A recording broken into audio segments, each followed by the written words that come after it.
Wagon के गिर्द मशकूक अंदाज में चकराते हुए बंदे को देखते ही जुल्फकार चौंकना हो गया। हालांकि उससे पहले भी चंद अफराद वैगन के देखने के लिए रुके थे, मगर उनके और इस अजनबी के अंदाज में जमीन आसमान का फर्क था। वैगन के चारों जानिब से जायजा लेके उसने फोन पर किसी से बात की।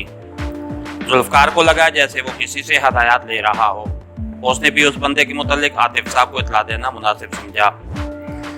मोबाइल निकालकर वो आतिफ का नंबर डायल करने लगा। इस दौरान वो शख्स मोबाइल जेब में डालकर वैगन के जानिब बढ़ा और टूटी खिड़की से वैगन के अंदर घुस गया।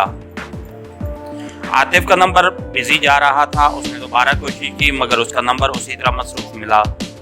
मोबाइल जेब में डालकर वो एक मरतबा फिर उस मशकूक अफराद की हरकत का जायजा लेने लगा। वो खुद उस वक्त एक छोटी सी पुल के नीचे छुपा हुआ था। मशकूक शख्स उससे 150-200 गज की दूरी पर होगा। अचानक उसे लगा कि उस शख्स का इरादा वैगन को आग लगाने का है। उसने शायद पेट्रोल की टैंकी का ढक्कन खोल दिया था। गाड़ी से चंद गज दूर हटकर उसने जेब से माचिस निकाली, तीली जलाकर वैगन की जानिब उछाली और आग के भड़कते ही पीछे मुड़कर भागा। उसे भागता देखकर जुल्फकार इज़्तिरारी अंदाज में खड़ा हो गया। उसने मशकूक फर्द का ताक़ुब करने का फैसला कर दिया था, मगर उसकी बदकिस्मती के अजनबी ने भी उसे पुल के नीचे से बरामद होते देख लिया था। पहले तो वो पेट्रोल की टैंकी के फटने की वजह से वैगन से दूर भाग रहा था, मगर जुल्फकार पर नजर पड़ते ही उसे पेट्रोल के टैंक से भी बड़ा खतरा महसूस हुआ और उसके कदमों में तेजी आ गई। उसे अंदाजा हो गया था कि पुल के नीचे छुपकर उसकी हरकत का जायजा लेने वाला कौन हो सकता था। जुल्फकार भी तमाम एहतियात वाला इत्ताक रखते हुए उसके पीछे दौड़ा, मगर मौत को अपने ताक़ुब में देखकर जो तेजी उस अजनबी के कदमों में आई थी वो जुल्फकार के कदमों में मफकूद थी। उसके बावजूद शायद वो किसी न किसी तरह उसे पकड़ने में कामयाब हो जाता, लेकिन उसे एक मोटरसाइकिल के करीब रुकते देखकर जुल्फकार को लगा कि वो उसके हाथ से निकल जाएगा। उसने भागते हुए अपनी जेब से रिवाल्वर निकाला और उसकी जानिब सीधा करते हुए ललकारा, रुक जाओ वरना गोली मार दूंगा। मगर अजनबी ने उसकी धमकी की मुतलिक परवाह नहीं की थी। मोटरसाइकिल को किक लगाकर स्टार्ट करके वो आगे बढ़ गया।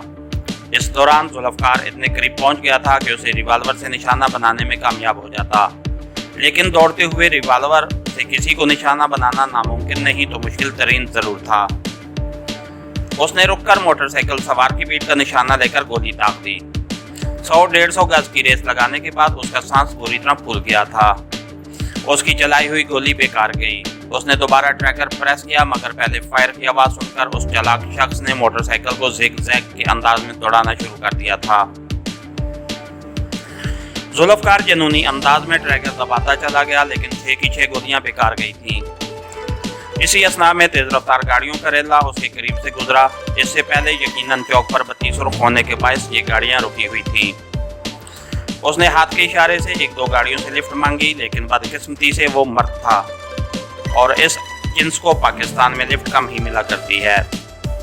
दूसरे बदहवासी में रिवाल्वर अभी तक उसने हाथ में ही पकड़ा हुआ था और इस आलम में तो कोई थानेदार भी उसे लिफ्ट देने की जुर्रत न करता। जब तक उसे अपनी गलती का एहसास होता, मोटरसाइकिल सवार उसकी नज़रों से ओझल हो चुका था और इसके बाद लिफ्ट मिल जाना बेफायदा ही था। उसने सर झटक कर जेब से मोबाइल निकाला और एक मरतबा फिर आतिफ का नंबर ट्राई करने लगा। इस मरतबा बगैर किसी दुश्वारी के राब्ता हो गया था। जी जुल्फकार, सर जी एक बहुत बड़ी मिस्टेक हो गई है। इसके लहजे में नदामत का अंसर नुमाया था। तमहीद मत बांधा करो, आतिफ के लहजे में बेजारी थी। सर जी एक आदमी हादसे की जगह का जायजा लेने आया था। मैंने कोशिश के बावजूद उसे न पकड़ सका। तुझे किस बेवकूफ़ ने उसे पकड़ने का मशवरा दिया था? सर मैं रब्ता करने की कोशिश करता रहा, मगर आपका नंबर बिजी मिल रहा था। इस दौरान वो जुल्फकार ने सारी बात बला कम मौका बयान कर दी। तुम्हारी इस गलती से मुल्क का कितना नुकसान हुआ अंदाज़ा है तुम्हें? सर मैंने जानबूझकर तो ऐसा नहीं किया। जुल्फकार एक सीक्रेट एजेंट को हर वक्त हर गैर मुतवक्के काम के लिए तैयार रहना चाहिए। अगर तुझे हल्का सा भी शुबा था कि वो बंदा निकल भागेगा तो वहीं छुपे रहते। छेड़खानी की क्या जरूरत थी? दूसरा, जब मैंने तुझे वहां निगरानी के लिए मुकर्रर किया था तो तेरा काम बनता था कि किसी साथी को फोन करके गाड़ी या मोटरसाइकिल मंगवा लेते। तुम खुद भी तो एक एजेंट हो और अच्छी तरह जानते हो निगरानी करने के लिए किसी चीज की जरूरत पड़ सकती है। सर अगर उसके चुपके से निकल जाने में हमारा कोई नुकसान नहीं था तो अब उसके भाग जाने से क्या नुकसान हुआ? गद्दा है तू, बेवकूफ, इस तरह दुश्मन चौकना हो जाएगा। और हमने सिविल अस्पताल में जो जाल उनके लिए तैयार कर रखा है अब वो बेकार गया, मतलब हमारी सारी मेहनत चौपट हो गई। वो नदामत से बोला, सॉरी सर, मुझसे कोताही हुई।